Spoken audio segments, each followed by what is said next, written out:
Hello friend, good afternoon সবাইকে। আজ আমি দুপুরে কি রান্না করব ছোট্ট একটা ব্লগের মাধ্যমে তোমাদের কাছে শেয়ার করব। চলো দেখা যাক কি রান্না করা যায়। আজ আমি মাংস রান্না করব। মাংসের মশলাটা হালকা একটু কষিয়ে তারপর আমি মাংসটা মশলার মধ্যে তুলে দিলাম। এখন আমি ভালো করে নেড়েচেড়ে মশলার সাথে মাংসটা মিশিয়ে নেব। তারপর দেব আলুগুলো আগে থেকে ধুয়ে কেটে রেখেছি, দিয়ে দিলাম আলু, তারপর স্বাদ অনুযায়ী নুন। এখন ভালো করে নেড়েচেড়ে চুলার আঁচটা কমিয়ে চলে যাব আম আনতে। খুব গরম পড়েছে, ভাবলাম একটু টক ডাল খাওয়া যাক।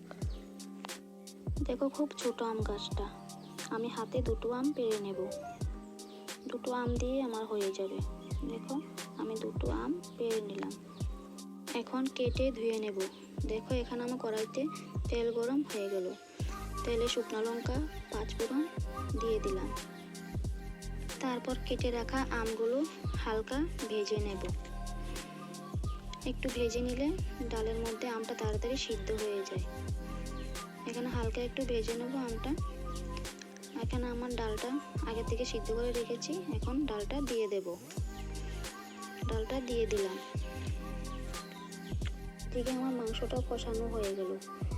এখন মাংসটার মধ্যে পরিমাণ মতো জল দেব। দেখো মাংসটা কি সুন্দর কালার এলো। দিয়ে দিলাম জল, আরেকটু জল লাগবে। দিয়ে দিলাম আরেকটু জল, ব্যাস।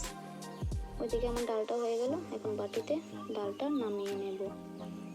দেখো আমার ডালটার কালারটা খুব সুন্দর হলো। এখন আমার মাংসটাও হয়ে গেল। মাংসটা নামিয়ে নিলাম, কালারটা খুব সুন্দর। এবার হলো পাতা বাটা, কাঁকরুল পাতা বাটা, সব আগে থেকে রেডি করে রেখেছি। কাঁচা লঙ্কা, রসুন, পেঁয়াজ কেটে রেখেছি। এখন সবগুলো একসাথে ভেজে নেব। ভালো করে ভেজে শিলনোড়াতে বেটে নেব। দেখো আমার ভাজা হয়ে গেল। এখন বাটাও হয়ে গেল, বাটিতে তুলে নিলাম। আমার রান্না শেষ। টাটা।